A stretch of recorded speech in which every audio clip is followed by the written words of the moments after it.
जय हिंद दोस्तों। कैसे हो आप सभी। तो आज हमारा जो चैप्टर पहला होने वाला है वो है एज। आज हम दो चैप्टर कवर करेंगे, पहला एज और दूसरा जो हमारा होगा वो होगा मिक्सचर एंड एलिगेशन। ये दोनों ही चैप्टर एग्ज़ाम में पूछे जाते हैं, इनसे रिलेटेड क्वेश्चंस एग्ज़ाम में आते हैं। ठीक है, तो आप लोगों को पता ही है एग्ज़ाम पैटर्न में 25 क्वेश्चंस होते हैं अभी। तो एक से दो क्वेश्चन आते ही आते हैं इन दो चैप्टरों से, सभी चैप्टरों से एक एक क्वेश्चन तो मिनिमम मान के ही चलो कि आना ही आना होता है। ऐसा होता है कभी एज से आ गया, कभी मिक्सचर से आ गया, कभी एवरेज से आ गया, इस तरीके से ये चीज़ें चलती हैं। तो हमारा टारगेट है जो सबसे पहले एज हम कंप्लीट करेंगे। एज के जो क्वेश्चंस होते हैं, जैसे मान लो मेरी एज है 25 साल, आपकी एज है कितनी, 30 साल। तो इनका रेशो क्या होगा, 5 पूरे 25, 5 चौक 20। तो हमारा रेशो 5:4 है करंट सिचुएशन में। अब अगर मैं बोलूँ हमारी जो एज है अब से 5 साल पहले का रेशो क्या होगा, तो उस सिचुएशन में क्या होगा, हमें सबसे पहले अपनी करंट एज निकालनी पड़ेगी। मान लो बोल दें कि मेरी और आपकी एज जो है वो 5:4 के रेशो में है। ठीक है। अब उसने बोला कि हम दोनों की करंट एज में जो डिफरेंस है वो है 5 साल। तो रेशो में एक का डिफरेंस है, एक्चुअल दिया गया है 5 का, तो कितने टाइम से 5 गुना। तो हमारी एज क्या होगी, 5 पूरे 25, 5 चौक 20। अब इस हमें क्या पूछा क्वेश्चन कि 5 साल पहले एज कितनी होगी। तो वो क्या होगा, 5 घटा दो कितना हो गया, 20:15। यानी कि 5 चौक 20 और 5 तिया 15। यानी कि हमारी पहले रेशो क्या होगी, 4:3 होगी। तो इस तरीके के सभी क्वेश्चंस पूछे जाते हैं कि कभी 5 साल पहले, कभी 5 साल बाद, या पहले का दे देगा, बाद का पूछ लेगा, पहले का दे देगा, वर्तमान पूछ लेगा। तो इसी तरीके के क्वेश्चन एज से रिलेटेड पूछे जाते हैं। अब देखते हैं इसमें किस किस टाइप के क्वेश्चंस पूछे जाते हैं।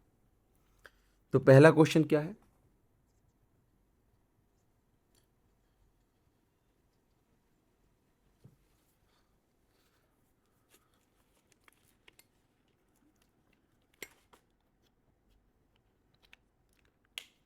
तो अब चलते हैं अपने पहले क्वेश्चन की तरफ। हमारा पहला सवाल है, पिता और पुत्र की जो आयु का अनुपात है वो है 7:2। ठीक है। इसने हमसे कहा 5 साल पहले उनकी उम्र का गुणनफल 150 था। तो सबसे पहली बात, इस तरीके के नॉर्मल क्वेश्चन में अगर हम देखें कि 5 साल पहले उनकी उम्र का गुणनफल कितना था, 150, तो ये क्या हो सकते हैं, या तो हो सकते हैं 30:5, या हो सकते हैं 50:3। ठीक है। इसके अलावा तो कोई और ऑप्शन हो नहीं सकता, क्योंकि 150 के जो टुकड़े होंगे या फिर 75 गुना 2 यही होंगे ना, इसके अलावा तो कुछ नहीं। क्योंकि 150 का जो मतलब होता है वो क्या होगा, 2 गुना 5, 3 गुना 5। ठीक है। 25 गुना 6 भी होगा। ठीक है। ये तीन ऑप्शन, चार ऑप्शन हमारे पास है। 75 और 2 का तो होगा नहीं। अच्छा, अगर अब इनमें मैं 5-5 साल बढ़ा दूं तो जो रेशो है वो 7:2 होना चाहिए। ये तो हम कर रहे हैं कि एक नॉर्मल वे में एग्जाम में कैसे करना होता है।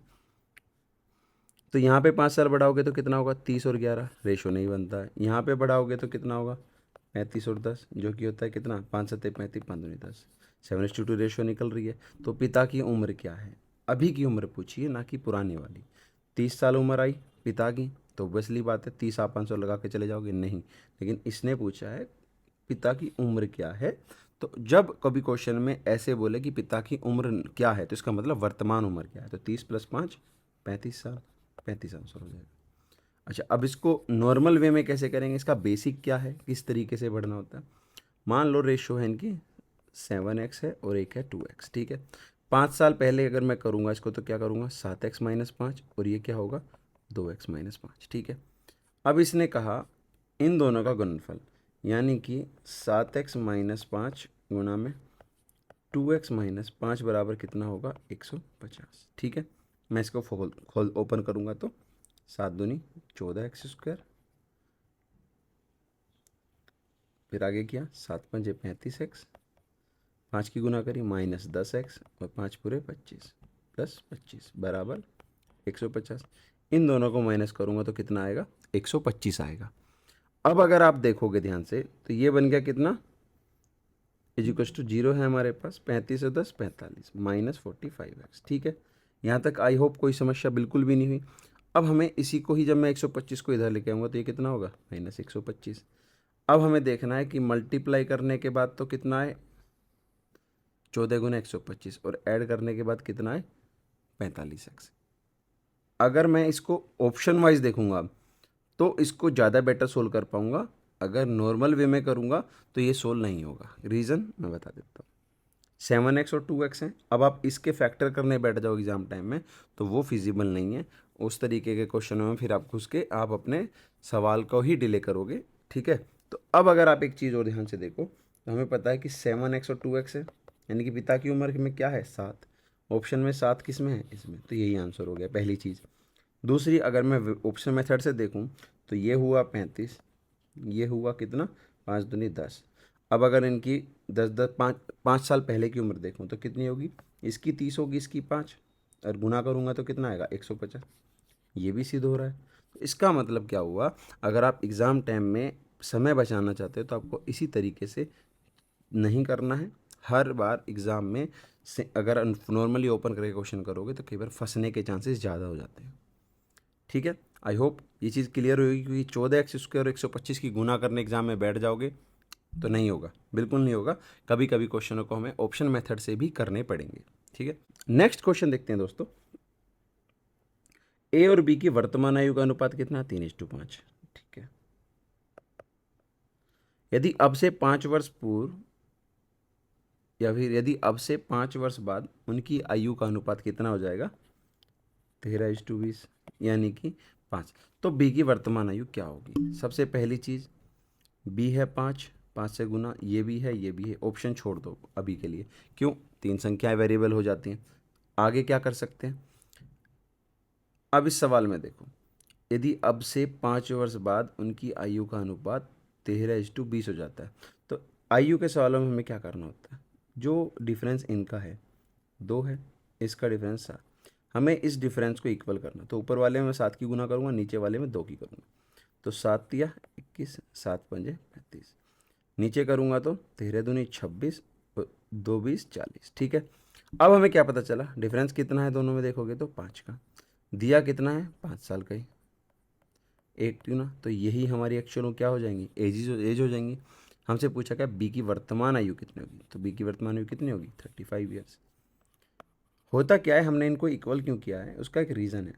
अब देखो, अगर मेरी और आपकी उम्र, मेरी 25 है, आपकी 20 है, तो अगर मैं 10 साल बाद भी ले लूँगा, तो मान लो इसको 35 कर दूँ और इसको 30, तब भी सेम ही डिफरेंस रहेगा 5 का।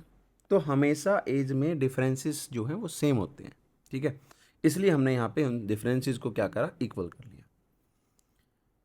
स्टेप बाय स्टेप आप लोगों को चीज़ें क्लियर होती जाएंगी, जिससे कि एग्ज़ाम टाइम में आप उनको जल्दी से जल्दी सोल्व कर पाओगे, ठीक है।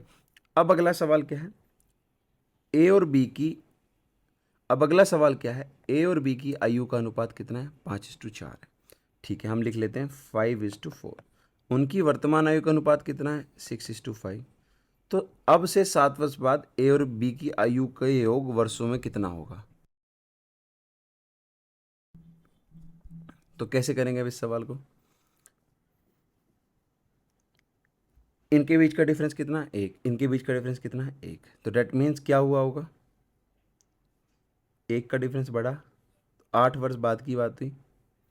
वर्तमान आयु क्या है 6:5, तो ये 1 ना होकर कितने गुना है, 8 गुना है। तो इनकी एक्चुअल एज कितनी होगी, 8×6 48, 8×5 40, बिल्कुल सही बात है।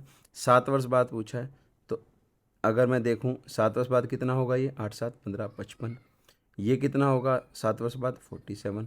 इन दोनों को अगर मैं ऐड करूंगा तो कितना आएगा, 7 5 12 का 2 कहाँ से ले, 5 4 9 और 1 10, 102 साल। यही हमसे क्वेश्चन में पूछा गया था, कितना होगा। तो ये भी क्लियर होगी कि कभी कभी बाद का दे देगा, वर्तमान दे देगा, कुछ समय बाद या कुछ समय पहले का आपसे रिलेशन पूछ लेगा। बस एग्ज़ाम टाइम में आप इस बात से ज़रूर ध्यान रखना, जैसे यहाँ 7 वर्ष बाद है तो ये बाद है। कई बार क्या होगा, आप इसको पहले समझ के ना कर दो, जैसे यहाँ पे पहले दिया तो आपने सोचा फिर 7 वर्ष पहले पूछा है, तो गलती से क्या होगा, आपका आंसर आएगा मान लो 90 कुछ आ गया, 98 ऑप्शन में तो है नहीं, फिर छोड़ दोगे, नेक्स्ट टाइम पढ़ोगे, फिर दोबारा आओगे। नहीं, ध्यान से पढ़ना है सवाल को, क्या दिया है, फिर क्या पूछा है, फिर एक एक स्टेप के बाद अपने तरीके से काम करना है। नेक्स्ट क्वेश्चन क्या है, क्या दिया है, 5 वर्ष पूर्व ए और बी का आयु का अनुपात कितना है, 4:5। फिर 5 वर्ष बाद, ये पहले है, फिर 5 वर्ष बाद उनकी आयु का अनुपात कितना, 6:7। डिफरेंस कितना है, 2। ये 2 ना हो के कितने साल का डिफरेंस है, 5 यहाँ पे और 5 बाद में दिया तो 10, टोटल 10 हो गया। कितने गुना है, 5 गुना। तो ये कितने हो जाएंगी वैल्यू, 6 पंजे 30, 7 पंजे 35, ठीक है। यानी कि इनकी करंट वैल्यू यानी वर्तमान आयु कितनी होगी, 5 5 घटा देंगे तो 25 और ये 30, ठीक है। अब इसने बोला यदि वर्तमान में सी और बी, सी जो है बी से 10 वर्ष छोटा है, तो सी की कितनी वैल्यू आ गई, 20 साल। क्वेश्चन में पूछा गया ए और सी की वर्तमान आयु का अनुपात, ए 25 है और सी कितना है, 20 है। तो 5 पूरे 25 और 5 चौक 20, तो 5:4 क्या आ गया हमारा, एक्चुअल जो रेशो आएगा रिक्वायर्ड रेशो आ गया। तो बी आंसर क्या हो गया, सही हो गया। तो अब ये चीज़ भी क्लियर हो गई हमारी। तो एग्ज़ाम टाइम में एज से रिलेटेड कोई भी क्वेश्चन आएगा, आप लोगों को बिल्कुल नहीं घबराना है, इसी तरीके से सवाल में बढ़ जाना है। कभी कभी होता है कुछ अच्छे क्वेश्चंस पूछ जाते हैं। हमने जो 25 क्वेश्चंस का डेली जो हमारा सेट चल रहा है, वहाँ पे आप देखते हुए कुछ यूनिक अलग अलग टाइप के क्वेश्चंस भी होते हैं कि उसमें होता क्या है, किसी भी चैप्टर में मान लो एज के क्वेश्चन में एवरेज भी ऐड कर दें तो थोड़ा क्वेश्चन हार्ड हो जाता है, मॉडरेट हो जाता है, फिर उसके बाद हार्ड के लेवल आते हैं। आप लोग जितने ज़्यादा क्वेश्चन लगाओगे, देखो दिमाग उतना अच्छे से वर्क करेगा एग्जाम टाइम में, आपकी सोच डेवलप होगी कि हाँ मैं इस सवाल को किस तरीके से टैकल कर सकता हूँ। तो नेक्स्ट क्वेश्चन है, ए और बी की वर्तमान आयु का अनुपात कितना है, 8 और 15 का है, ठीक है। चलो मान लेते हैं 8 वर्ष पहले उनकी आयु का अनुपात कितना था, 6:13। तो यहाँ डिफरेंस कितना है, 7, यहाँ डिफरेंस कितना है, 7। तो हमें कुछ नहीं करना, इक्वल है डिफरेंस। तो इनके बीच का डिफरेंस कितना है, 2, लेकिन कितने साल का है, 8 साल। तो 8 कितने गुना है, 4 गुना। तो परसेंटेज क्या होगी, 8 चौक 32 और 15 चौका 60, ठीक है। क्लियर हुआ यहाँ से। तो पूछा है अब से 8 वर्ष बाद ए और बी की आयु का अनुपात क्या होगा। इनमें 8 जोड़ दो, ये 40 हो गया, ये 68 हो गया। तो 4 दही 40, 4 17 68, 10:17 हमारा क्या आ जाएगा, आंसर हो जाएगा। यही क्वेश्चन में पूछा था। तो मैंने आपको पहले भी कहा था कि ये करंट एज देगा, इससे क्या पूछ सकता है, कोई मान लो पूर्व की पूछ सकता है, पहले की या बाद की पूछ सकता है। तो यही तरीके के क्वेश्चंस होते हैं। इस चैप्टर में जब हम कुछ और चैप्टर ऐड कर देंगे, जैसे औसत का भी ऐड क्वेश्चन होता है इसमें, वहाँ हमें थोड़ी समस्या हो जाती है। अच्छा, अब ये अलग तरीके का क्वेश्चन क्या है, दो व्यक्तियों की वर्तमान आयु क्रम से 36 और 50 है। मैं आपको इसका एक बेसिक भी बताना चाहूँगा, मैं पिछले क्वेश्चन का ही एक बेसिक बताता हूँ आपको। यहाँ पे क्या दिया हुआ था, 8 और 15 का रेशो था। तो इनकी एक्चुअल एज कितनी हुई, 8x और 15x, ठीक है। तो अब 8 वर्ष पहले उनकी आयु का अनुपात इतना था, यानी हुआ क्या, 8x माइनस 8 बटे 15x माइनस 8 बराबर कितना हो गया, 6/13। यही तो था क्वेश्चन में। अब जब हम इस तरीके से इसको सोल्व करेंगे तो x की वैल्यू कितनी निकल के आएगी, 4, जो कि हमने नॉर्मली निकाल दी थी 8:15 और 6:13 से, राइट। ये बात क्लियर हुई। यहाँ हमने शॉर्टकट लगाया, 4 इस तरीके से रेशियो में लगा के, और यहाँ पर हमने कैसे किया, एक्स मान के किया। तो एग्ज़ाम टाइम में कभी कभी आप देखना आपको क्वेश्चन मिलेंगे, कभी हार्ड पेपर आया एग्ज़ाम में तो वहाँ पे एक्स मान के ही सवाल होगा। शॉर्टकट्स थोड़ा वर्क नहीं करेंगी, ठीक है, कर देंगे, लेकिन एग्ज़ाम टाइम के प्रेशर में हम पता नहीं लगेगा कि वो शॉर्टकट वाकई में हम एप्लीकेबल होगी। आप करेंगे, मैंने भी काफ़ी क्वेश्चन ऐसे ट्राई करे हैं, लेकिन होता क्या, प्रैक्टिस सेट में मैंने बहुत किए क्वेश्चन कि शॉर्टकट पे ट्राई किया, नहीं हुआ तो मुझे बेसिक पे वापस जाना पड़ा, ठीक है। तो वहाँ एक बार क्वेश्चन पढ़ के आपको पता होना चाहिए कि हाँ मैंने ये क्वेश्चन पहले कभी किया है, तो बहुत ईजी होगा क्वेश्चन को सोल्व करना। जैसे अब अगला क्वेश्चन क्या है, दो व्यक्तियों की वर्तमान आयु कितनी है, 36 और 50 है। तो मैं लिख लेता हूँ 36 और 50 वर्ष। यदि n साल के बाद इनका अनुपात 3:4 हो जाता तो n का मान बताओ, ठीक है। तो अब क्या होगा, ये चीज़ तो थोड़ी दिक्कत वाली होगी ना। तो कैसे करेंगे अब हम इसको, देखो एक सिंपल सी बात तो आपको पता ही है कि जैसे नॉर्मली मैंने बताया था कि 36 में n साल बाद करा 36 प्लस n, फिर करा 50 प्लस n, ये किसके बराबर है, 3:4 के। सही बात है। अब अगर आप देखोगे, यहाँ मेरे को नीचे 4 के सेंस में लाना है और यहाँ मेरे को लाना है ऊपर 3 की सेंस में। तो अगर मैं यहाँ पे 6 ऐड करूँ, आपको दिखा देता हूँ, 36 और 6 42 और 50 और 6 56, तो 7 8 सत्ते 56, सॉरी 14 से काट लें, 14 चौका 56, 14 ती 42। मैंने 6 क्यों माना, मैं आपको पहले क्लियर कर देता हूँ। देखो यहाँ नीचे मेरे को किसका मल्टीपल लाना है, 4 का। 50 4 से कटता नहीं है, मैं अगर 4 जोड़ दूंगा तो 54 बनेगा, 7 जोड़ दूंगा तो 57, 6 जोड़ दूंगा तो 56 और 3 जोड़ दूंगा 53। ना ये 4 से कटता है, ना ये 4 से कटता है, ना ये 4 से कटता है, ओनली 4 से यही कटता है। तो मैं इसलिए सीधा आंसर लगा सकता हूँ। और अगर मैं इसको सॉल्यूशन करूँगा भी तो भी आंसर 6 ही आने वाला। आप चेक, अगर हम चेक भी करेंगे तो इसलिए कई बार क्वेश्चन में हमें थोड़ा आउट ऑफ द बॉक्स जाके ऑप्शंस भी यूज़ करने पड़ते हैं। तो ऐसी सिचुएशन में थोड़ा इजी हो जाता है काम हमारा। ठीक है, आई होप ये चीज़ आप लोगों को क्लियर हुई होगी। तो इसी के साथ हमारा जो ए से रिलेटेड जितने भी क्वेश्चन थे वो क्लियर हुए। इसमें आपका जो प्री लेवल का, जो नॉर्मल बेसिक लेवल का एग्ज़ाम जो होता है अपना प्री क्वालिफाइंग जो नेचर है जिसका, वो हमारा सारा कवर हो जाएगा। इसके बाद जो आता है वो आता है थोड़ा एडवांस्ड वर्जन। ये था हमारा बेसिक कि क्या क्या होगा, कैसे कैसे नॉर्मल क्वेश्चंस आते हैं। इसके बाद जो थोड़े हार्ड क्वेश्चंस आएंगे उसके लिए हम जब मेंस की तैयारी करेंगे तब हम उसके लिए प्रॉपर काम करेंगे। तो अभी आप इस चीज़ को थोड़ा फॉलो करो, इस तरीके के क्वेश्चन ट्राई करो। एग्ज़ाम में अगर आए तो ज़्यादा मज़ा आएगा ऐसे क्वेश्चंस करने में, क्योंकि होते दिखते ईजी हैं, कई बार थोड़ा सा घुमा देते हैं। ठीक है, छोटी छोटी चीज़ें अगर लाइन इसमें घुमाने वाली डाल दी जाए तो ये क्वेश्चन टफ भी बन जाते हैं। तो अपन लोगों को बस नॉर्मली जो अपने को पता है अपने ऊपर विश्वास रख के हमें क्वेश्चनों में घुसना है, करना है और अगले क्वेश्चन पर बढ़ जाना है। लड़ाई किसी क्वेश्चन से नहीं करनी, जैसे मैंने पहले भी कहा है, हमें लड़ना नहीं है क्वेश्चनों के साथ, बहला फुसला कर उनका आंसर निकाल के आगे बढ़ जाना है। कैसे निकाला, ऑप्शन मेथड से निकालो या कैसे ही निकालो, आपका आंसर आना चाहिए। ठीक है, नेक्स्ट चैप्टर जो हमारा है वो है मिक्सचर एंड एलिगेशन। जैसा कि आप लोगों को पता ही है, ये भी काफ़ी अच्छा चैप्टर है। इसमें नॉर्मली आपको पता है किस तरीके के सवाल आते हैं। तो अब बढ़ते हैं इसकी तरफ। वही कभी कभी इसका एक क्वेश्चन आ जाता है, कभी परसेंटेज का, सॉरी कभी कभी इसका एक क्वेश्चन आ जाता है, कभी कभी एज का एक क्वेश्चन आ जाता है, कभी कभी मिक्स भी क्वेश्चन पूछ लेते हैं। तो हम बढ़ते हैं इसके क्वेश्चनों को करने के लिए, और किस तरीके से ये वर्क करेगा ये सब हम ध्यान में रखेंगे। ठीक है, तो पहले क्वेश्चन की तरफ चलते हैं। पहला तरीका क्या है इसमें, तो देखो नॉर्मली क्या होता है, जैसे मान लो इसने कहा 60% कंसनट्रेशन, सांद्रता।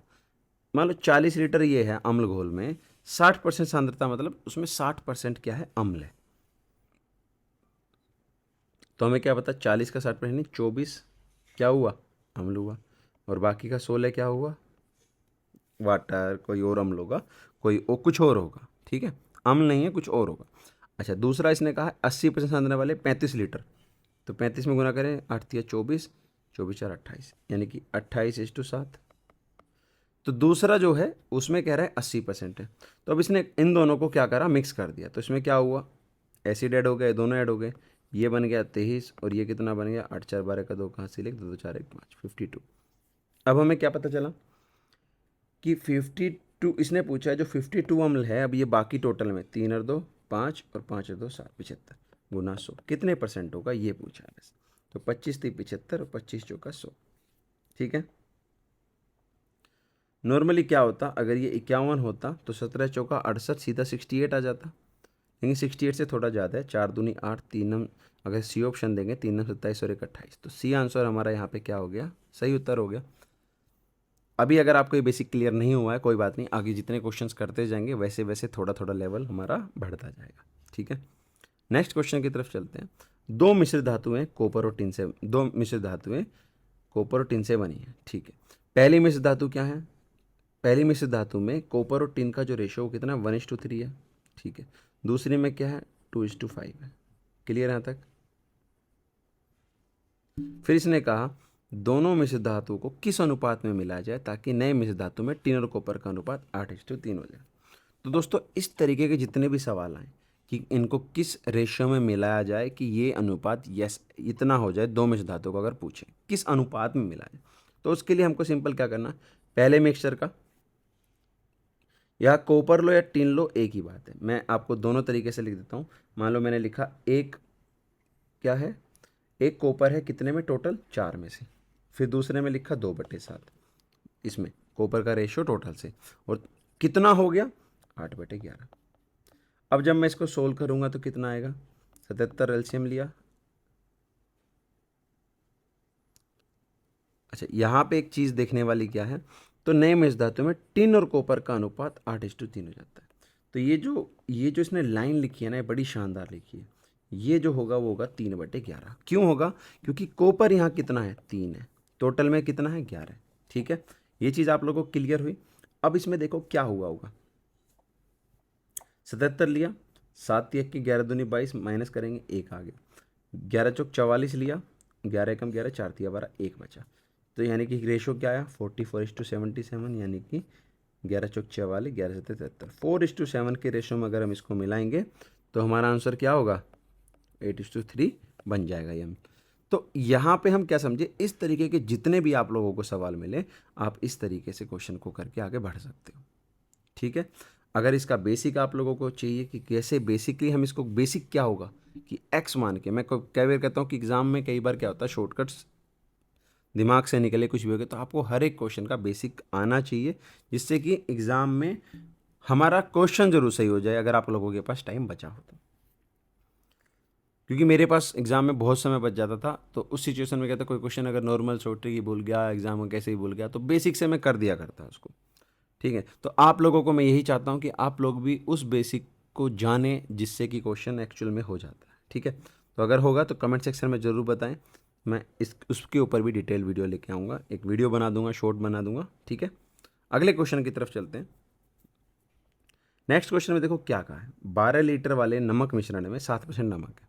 तो हमें क्या पता चलेगा, 12 7 84, यानी कि 0.84 क्या है ग्राम है, 0.84 लीटर क्या है नमक है, बाकी क्या होगा पानी है। ठीक है, अब हमें कहा यदि उसे गर्म किया जाए 4 लीटर पानी वाष्प बन गया, यानी कि अब 12 में से 4 लीटर घटाएंगे तो 8 लीटर रह गया, यानी कि 0.84 तो नमक है, क्योंकि नमक ना उड़ेगा वहीं पड़ा रहेगा।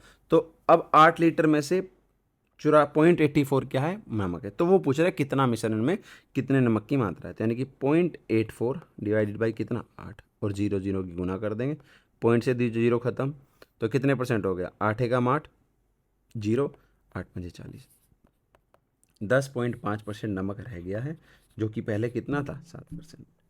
ठीक है, ये चीज़ क्लियर हुई होगी। नेक्स्ट क्वेश्चन है, एक पीपे पे एक पीपा है, ब्लेंडेड बैरल है, उसमें मिश्रित चाय असम, दार्जिलिंग और नीलगिरी पहाड़ी की चाय जो है इस अनुपात में है। क्या है अनुपात 2:3:1। ठीक है, अब इसने कहा दूसरे पीपे में दार्जिलिंग, नीलगिरी पहाड़ी और कांगड़ा घाटी की रेशो क्या है 5:4:3। ये मैंने इसलिए लिखा है क्योंकि अगर आप देखोगे तो ये असम है, ये दार्जिलिंग है, और ये नीलगिरी है, और ये क्या है चौथी है हमारी कांगड़ा। ठीक है, तो यहाँ पे पहली 3 का दिया है, और यहाँ पे क्या है लास्ट की 3 का। फिर इसने कहा एक साथ मिलाकर दोनों मिश्रित चाय को बराबर भाग, तो यहाँ पे भाग कितना है 12 है, और यहाँ पे भाग कितना है 6, तो मैं क्या करूँगा यहाँ पे 2 की गुना कर लूँगा, तो ये पहले वाली का रेशो कितना आ जाएगा 2 दूनी 4, 3 दूनी 6, 2 एकम 2। अब इसने क्या कहा इन दोनों को मिला दिया, यानी कि ये होगी 4, ये होगी 11, ये होगी 6, और ये होगी 3।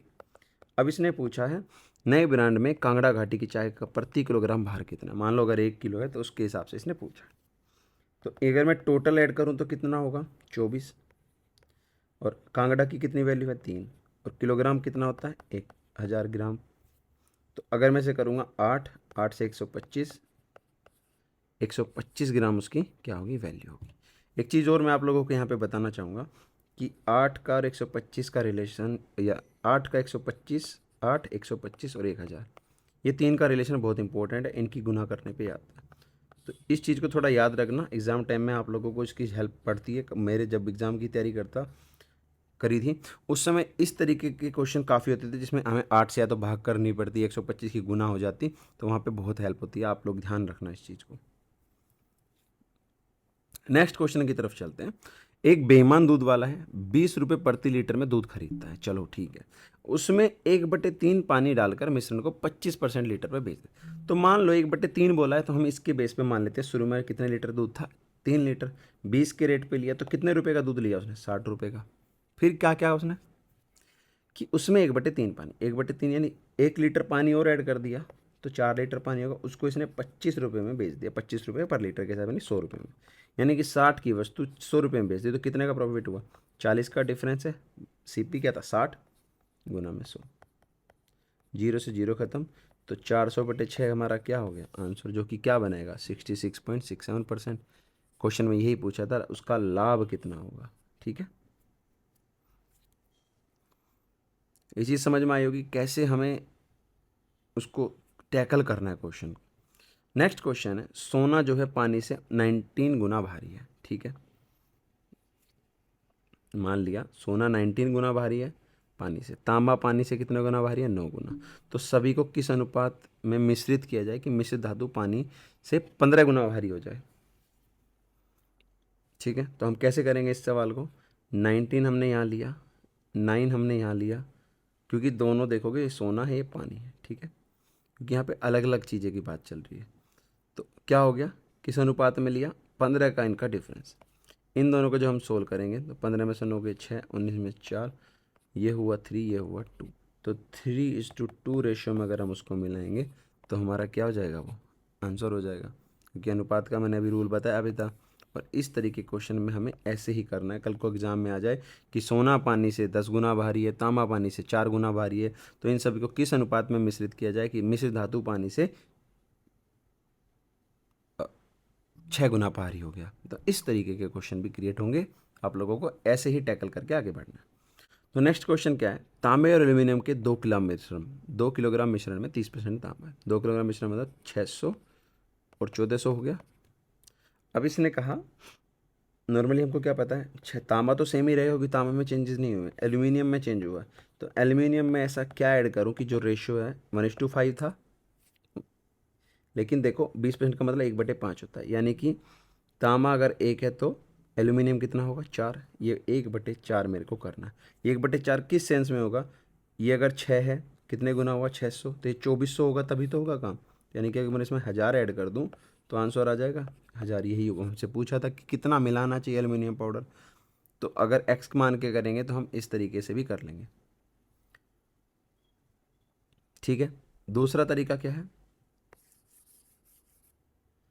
कि हमें पता था कि 600 और 1400 था, अब इसमें तांबा तो कितना रहने वाला 600 ही रहने वाला है, तो एल्यूमिनियम में कितना ऐड करें कि 20% हो जाए, तो यहाँ पे देखोगे ये 2000 का कितने परसेंट है, ये 30% था, तो यहाँ पे ऐसा कितना हो कि 20% हो जाए, 20% किसका होगा इस टोटल कैड का, तो ये 20% हमें लाना है, तो x का 20 बटे यानी कि 1/5 बराबर 600, 5 की गुना करेंगे 3000, तो ये हमको 3000 कब बनेगा जब मैं इसको 2400 करूँगा, तो कितना ऐड हुआ इसमें प्लस का 1000 ग्राम, तो तब भी सी आंसर हुआ कि नहीं हुआ। तो मतलब हम इसको कैसे भी करें, क्वेश्चन को हमें कैसे भी करें एग्जाम टाइम में, हमारा मेन टारगेट क्या है कि वो जो है एग्जैक्टली हमारा आंसर दे के जाए और हमारे आंसर हमारे एग्जाम में क्या मिले, मार्क्स मिले। चलो अगला क्वेश्चन की तरफ बढ़ते हैं। तो दोस्तों कभी भी इस तरीके क्वेश्चन है तो हमें सबसे पहले एक चीज़ याद रखनी, क्या याद रखना है कि अगर हमसे पूछे कि कितनी क्वांटिटी लेफ्ट रही लास्ट में, तो उसका फॉर्मूला क्या होगा, ए इंटू में 1 - x ए। ठीक है, यहाँ पे ए क्या होगा टोटल क्वांटिटी, ठीक है, यहाँ पे x क्या होगा निकाली क्या है, और इसकी पावर n भी कर देंगे, x क्या होगा निकालने वाली, कि मान लो जैसे यहाँ पे बोला इसने 75 लीटर, n क्या होगा उसकी रेपिटेशन कितनी बार हुई है। ठीक है, अगर एक बार हुई है 2 बार हुई है, आने वाले अगले क्वेश्चन में मैं बताऊंगा आने कई बार रेपिटेशन भी ज़्यादा हो जाती है, तो ऐसे क्वेश्चन जब आते हैं ना एग्जाम टाइम में तो नॉर्मली हमें कैसे करना है वो मैं आपको बताता हूँ। ठीक है, हमारा फॉर्मूला हमारा यही अभी इस क्वेश्चन में लगने वाला कैसे, तो बॉस ने बोला है अब पीपे में पानी का अनुपात कितना हो जाता है 3:2, 75 निकाला उसके स्थान पे पानी डाला, फिर निकाला 60 लीटर उसके स्थान पे पानी डाल दिया। ठीक है, तो दो तरीके से ये क्वेश्चन को कर सकते हैं, पहला हमारा ऑप्शन के थ्रू भी कर सकते हैं, दूसरा हमारा बेसिक से कैसे करेंगे वो बता देता हूँ। बेसिक मतलब हमारे फॉर्मूले से कैसे होगा, तो देखो 1 - टोटल कितना है 5, तो मान लेते हैं 5x। ठीक है, मैं 5x क्यों माना वो भी मैं आपको बताऊंगा। इसको अगर चाहो तो आप छोड़ भी सकते हो, 5x मत मानो, हम नॉर्मल कर लेंगे। 1 माइनस कितना निकाला 75, किस में से निकालेंगे, पहली क्वांटिटी मान लेते हैं टोटल x ही दी हुई है वैल्यू यहाँ पे। ठीक है, दूसरी क्या दी गई है 1 माइनस 60/x। ठीक है, क्वांटिटी तो क्योंकि सेम ही रहने वाली, जितना निकाला गया, मान लो मिश्रण से जितना लीटर निकाला गया उसके स्थान पर पानी भी तो उतना ही वापस डाला है ना, तो इसलिए x जो है वो सेम रहेगा। यानी कि इसको जब सोल्व करोगे आप तो कितनी रेशो आएगी 3/5। ठीक है, चलो हम सोल्व कर लेते हैं। मैं मान लो यहाँ पे पहले मैं 60 के मल्टीपल देखूँ 300 ही है, तो मैं अगर रखूँ 75, यहाँ 300 रखूँगा तो कितना आएगा 1/4, और यहाँ पे 300 रखूँगा तो कितना आएगा 1/5, तो 1 माइनस 1/5। जब मैं इसको सोल्व करूँगा तो 3/4 गुना में 4/5, 4 से 4 खत्म, कितना रेशो आया 3/5, लाना कितना था 3/5। तो अगर बात करो एग्जाम में तो 3/5 हमारा आंसर आ चुका है। अब अगर मैं कहूँ कि इसको ऑप्शन मेथड से कैसे करें, तो मान लो पहले 300 लीटर था, इसमें 75 लीटर निकाला तो कितना रहा 225, और कितना रहा 75। अब अगर देखो एग्जाम टाइम में ऑप्शन हम किस बेस पे उठाते हैं, जो कि हमको सबसे पहले और जल्दी इजी रिजल्ट दे। तो आप 375 पे सर मार लो, 250 पे मार लो, 225 पे मार लो, वो हमारे इस समय के सोच के अकॉर्डिंग है। मान लो मैं 225 भी लूँगा तो क्या होगा, पहली बार में 150 और 75 हो गया। ठीक है, दूसरी बार 60 निकाला, ये 90 हुआ, 90 नहीं मतलब इनका कुछ रेशो में निकला, तो उस तरीके से सोल्व करेंगे। तो पहले हम इसको जो ऑप्शन का आंसर है हम उसी को लेके चल लेते हैं, या फिर उसके बाद आपको दिखाऊंगा 225 पे ही सेम चीज़ कैसे करी जाएगी। अब 225 निकला, अब दूसरी बार क्या हुआ, अब इनका रेशो क्या है 3:1 है, राइट। भाई 75 7 या 21, 3:1 के रेशो में है ना अभी ये। तो यहाँ पे क्या होगा 60 लीटर अगर हमें निकालना हो तो कैसे निकालेंगे 3/4 इंटू 60, ये निकालने के लिए, और ये कितना होगा 1/4 इंटू 60, ये हो गया 15 और ये कितना हो गया 45। ठीक है, यानी यहाँ से 45 निकाला, माइनस करोगे कितना आएगा 0, 12 में 4 गया 8, 180, और जब इधर निकालोगे तो कितना आएगा 15, 60 बचेगा, और 60 में फिर 60 भी ऐड करोगे तो कितना होगा 120, तो 60 दिया 180, 60 दूनी 120, तो यहाँ रेशो क्या आया 3:2 का। पूछा क्या था, दिया क्या था कि कितना हो जाएगा 3:2। तो क्लियर हो गई ये चीज़ कि हमने एग्ज़ाम टाइम में ऑप्शन से कैसे करना है। नॉर्मल बेसिक आपको रूल मैंने बता दिया है, किस बेसिक रूल पे हम इसको करके आगे बढ़ सकते हैं एग्ज़ाम में।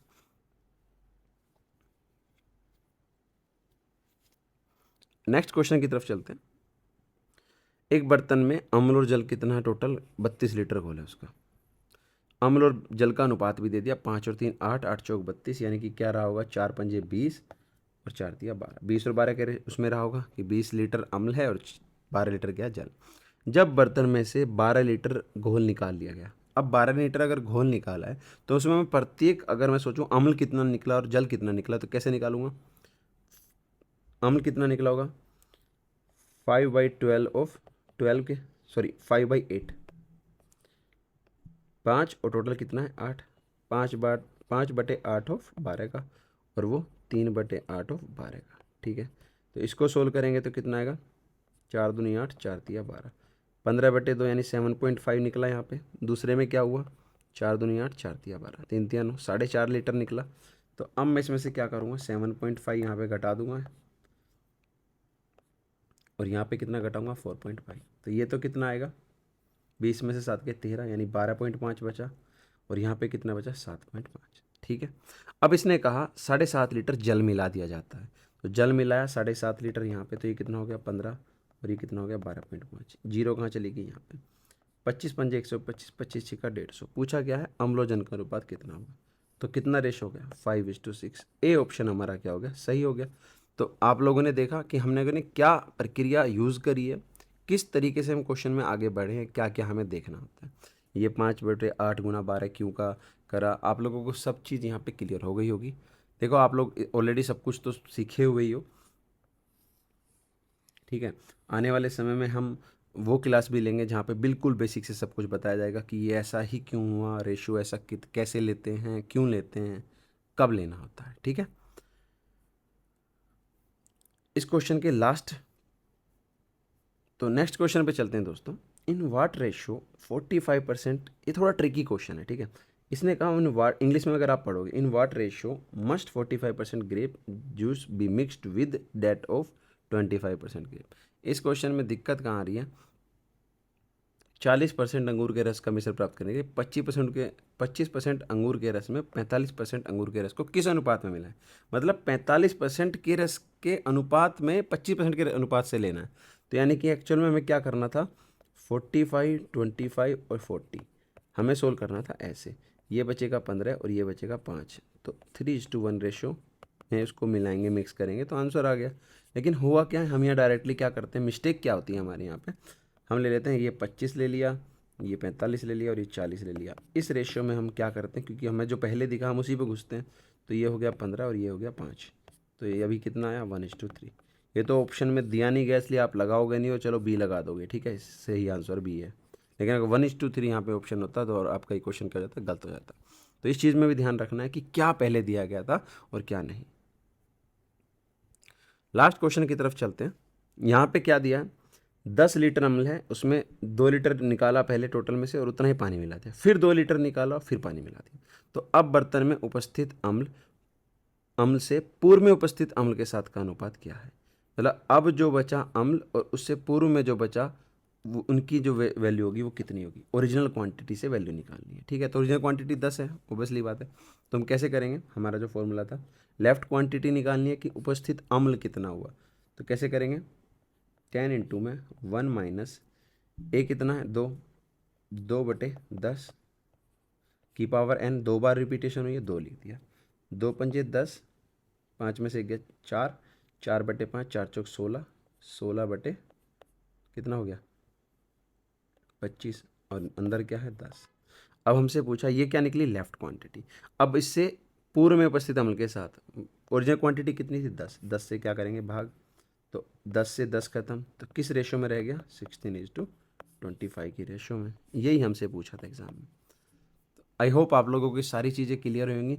मिक्सचर में अगर आप करो कि बेसिक से रिलेटेड, यानी कि प्री में जो तरीके के क्वेश्चन पूछे जाते हैं वो इसी की रेंज में कहीं ना कहीं आते हैं।